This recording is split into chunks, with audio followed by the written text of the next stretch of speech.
accompagnée, on est bien accompagnée et bienveillante et adulte. Complète, bienveillante et cool.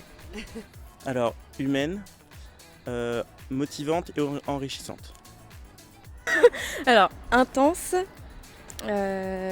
chaleureuse et professionnelle. Enrichissante, adulte et très professionnelle.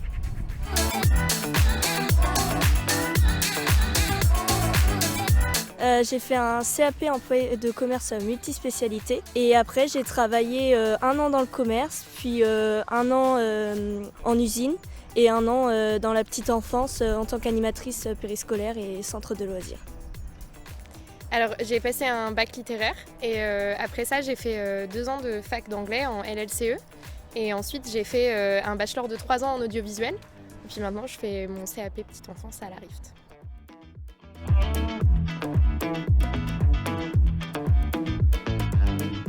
Pendant toute la durée de mes études, j'ai travaillé en tant qu'étudiante avec des enfants, donc je gardais des enfants.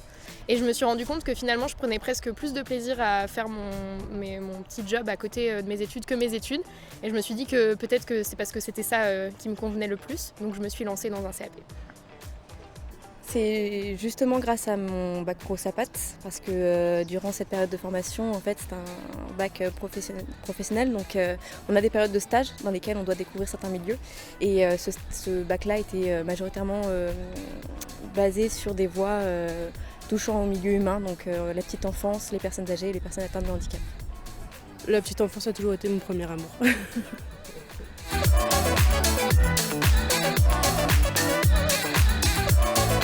J'exerce en école maternelle. En école maternelle. En multi-accueil pour les enfants de 0-3 ans. Je travaille en école maternelle. Un multi-accueil.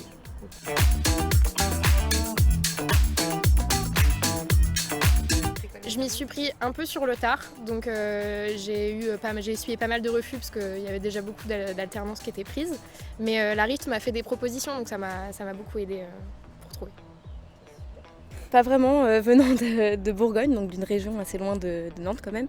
Ça a été compliqué de trouver un employeur. Je pense que le plus gros frein, c'était notamment l'adresse que j'avais sur mon CV, vu que j'habitais pas encore sur Nantes.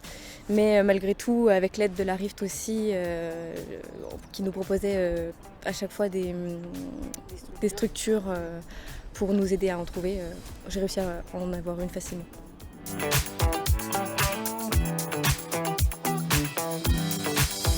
Alors oui, je pense préparer le concours d'ATSEM, mais c'est pas sûr. J'hésite encore entre auxiliaire de puériculture, donc auxiliaire de puériculture et passer le concours d'ATSEM. Oui, je souhaite préparer mon concours d'ATSEM. Oui, j'ai pris la décision là en milieu d'année de continuer et de postuler pour la formation de JO.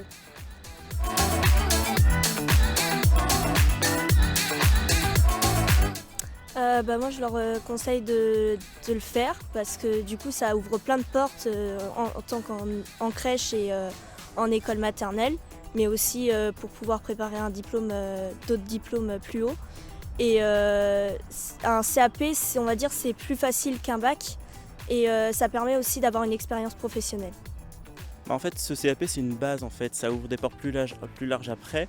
Et en fait, comme mes collègues l'ont dit, c'est assez facile, si on s'y met vraiment, parce qu'il faut quand même travailler un peu.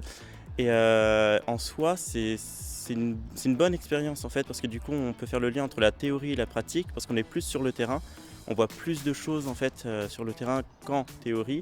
Mais du coup, ça permet aussi de voir les différences qu'il y a. Et c'est une très bonne expérience personnelle, en fait, parce qu'on rencontre beaucoup de gens. Et donc, franchement, c'est très humainement parlant, c'est génial. Moi, je leur dis juste, n'hésitez pas. Je sais que j'étais moi-même réfractaire parce que tous les enseignants que j'avais quand j'étais en bac pro me disaient « Bah non, tu vas pas faire un CAP, c'est dommage, vu ton niveau, tu peux aller bien plus haut. » Alors que ça ne veut rien dire. Enfin, le CAP, c'est juste un titre et c'est vraiment une formation très professionnelle et on acquiert beaucoup plus d'expérience sur le terrain avec un CAP qu'avec un bac, par exemple.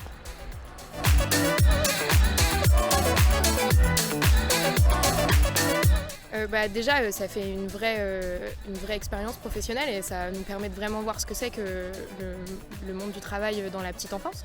Et puis aussi parce que ça permet de faire des pauses, comme Priscilla l'a dit, on fait 3 semaines en entreprise, 1 semaine à l'école en général. Et donc vraiment, la semaine à l'école, c'est une pause dans ce temps-là et ça permet de faire le point, de se raviser sur ce qu'on fait dans notre travail. C'est vraiment sympa. Le côté social et humain déjà, parce que du coup, comme j'ai dit, on rencontre beaucoup de personnes.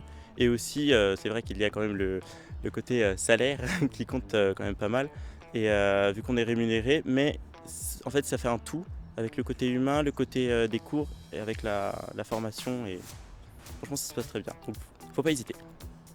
Les avantages de l'alternance, c'est surtout d'acquérir beaucoup d'expériences professionnelles sur le terrain, de faire beaucoup de rencontres et de voir la différence entre le côté pratique et théorique, parce que c'est vrai qu'il y a un fossé entre ces deux choses-là, et c'est très enrichissant à développer. Puis aussi le côté financier, forcément quand on est étudiant ou qu'on commence ses études et qu'on doit avoir un appartement, c'est toujours plus simple d'avoir un petit revenu à côté pour nous aider.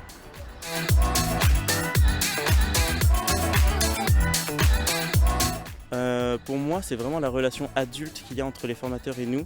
Parce que c'est pas comme à la fac où il y a vraiment une hiérarchie entre professeurs et étudiants. Là, on se sent plus à égal, on s'y sent mieux en fait, on se sent plus à l'aise. Et je sais que j'ai du mal, par exemple, à parler devant les personnes. Mais ici, j'ai pas de mal à parler devant tout le monde et à aussi la voix. Alors moi je suis pas très scolaire de base et j'avais besoin d'être stimulée par l'expérience pro et vraiment d'être sur le terrain. Enfin, je sais que c'est là que j'apprends le mieux, donc l'expérience professionnelle.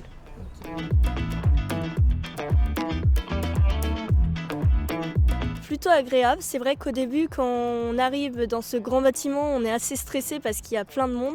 Mais au final, quand on est une classe de 40, ça se passe plutôt bien. Trop bien.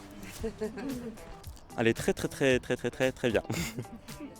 Je suis arrivée en cours d'année, c'était assez compliqué pour moi de me faire une place parce que tout le monde se connaissait déjà. Mais au final, je trouvais un petit groupe d'amis très sympa et voilà.